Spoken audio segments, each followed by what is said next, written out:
You have a prepaid call. You will not be charged for this call. This call is from an inmate at a federal prison. This call is being recorded and is subject to monitoring. Hang up to... Hello? Hello. Hi there. Hey. Is this... It is. Okay, can you hear me? Yeah, I can hear you this time. I Okay, tried to that's call you great. earlier, but All right. I appreciate you calling back. I tried to answer your phone call earlier, and it shut off on me. But anyways, I got it. Got you now. Okay, good deal. Anyways, So what can I do for you, my good?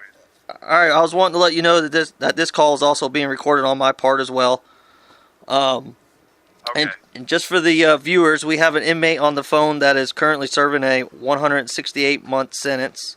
He agreed to share his story with us, so let's begin.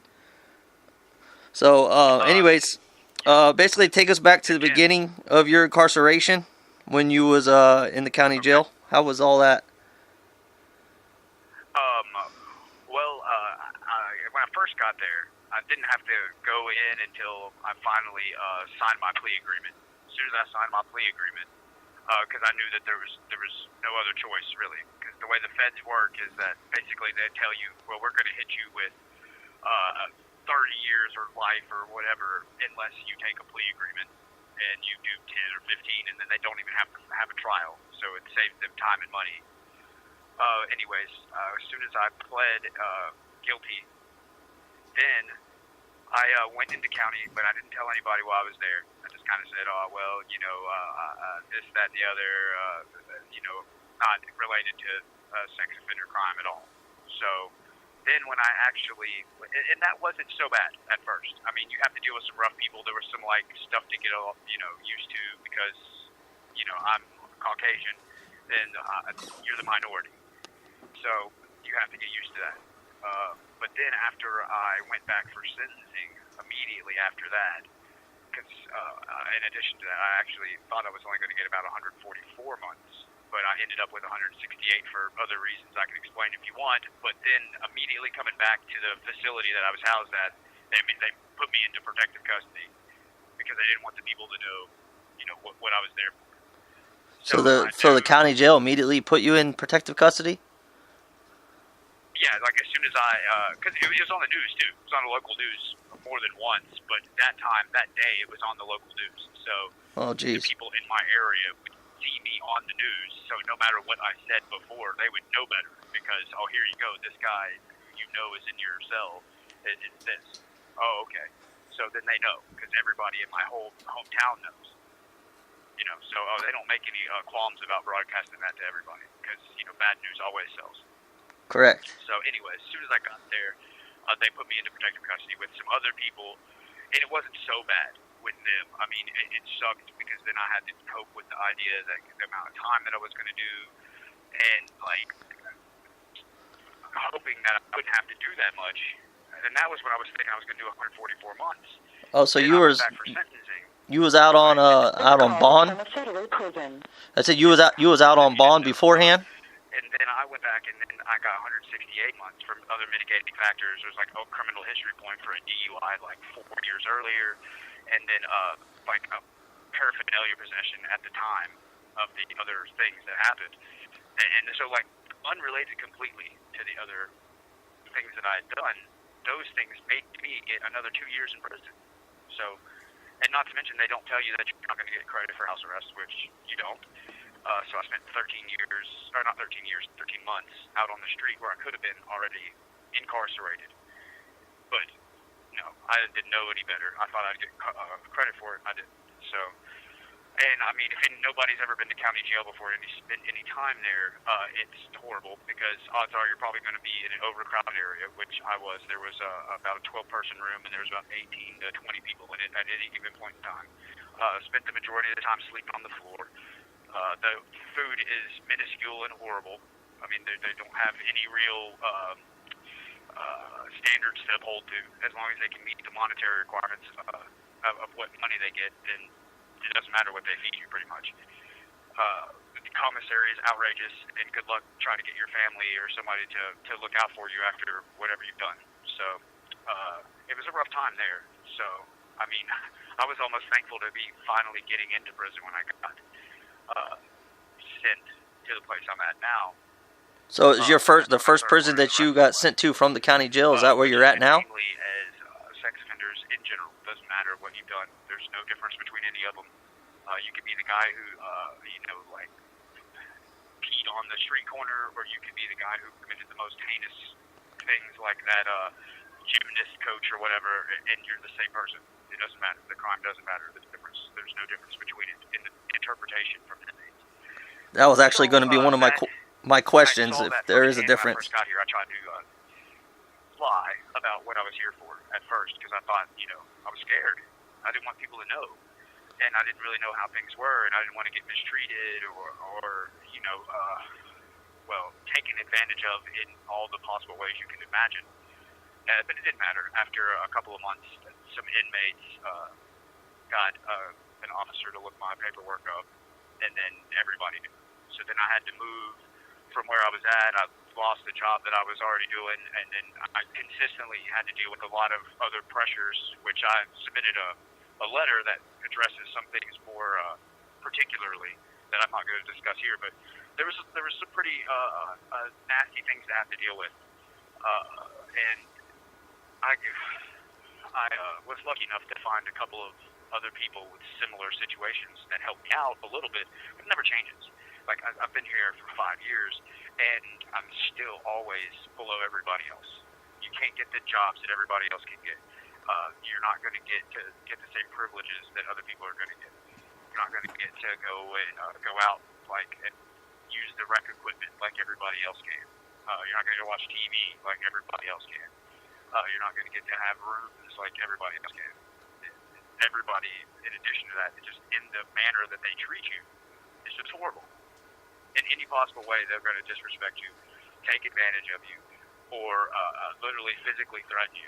So, I didn't really realize that from the outside. So, colloquially, every sex offender is known as a chomo, which I suppose for somebody means child molester or something, but somehow it's just called chomo.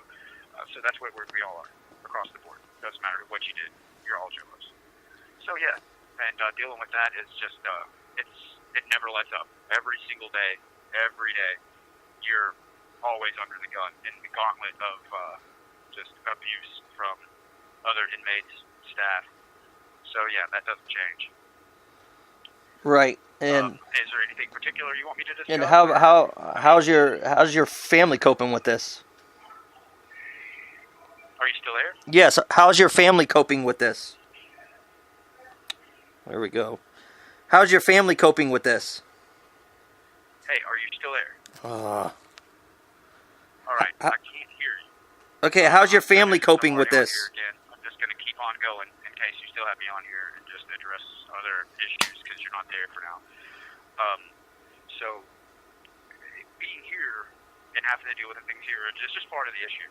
I also know that, getting out and being a sex offender means, you have a whole different bunch of policies and standards to live up to when you get out. Because in addition to having your normal probation requirements, you got to register as a sex offender. So that means that everybody in your neighborhood, everybody in your town, everybody around you knows that that's what you are. You have to tell everybody, and everybody automatically assumes that you're the worst of the breed. So it doesn't matter. They're not going to go look. It doesn't say a lot of times specifically what you've done. It just says you are this. And yeah, you might have a low risk, but low risk is the same thing for a whole category of people. So that doesn't really matter. What ends up mattering is that you can't get the same jobs other people can, either because they don't want to hire you or because your probation officer won't let you at it. You can't live the same place as other people can because you can't be there. Literally, your state or whatever prohibits it. If you go outside of the boundaries you're supposed to be in, you're coming back to prison. And you can't see and do a whole slew of things that might have any kind of sexual explicitness at all. Whether it's watching TV that might have some kind of nudity or something. Can't do anything like this. It goes on, and as much I've gotten to the point where I can deal with being in here because, I'm not the slightest built person, and I have a personality that allows me to kind of negotiate and get through situations that are difficult. But on the street is what I worry about.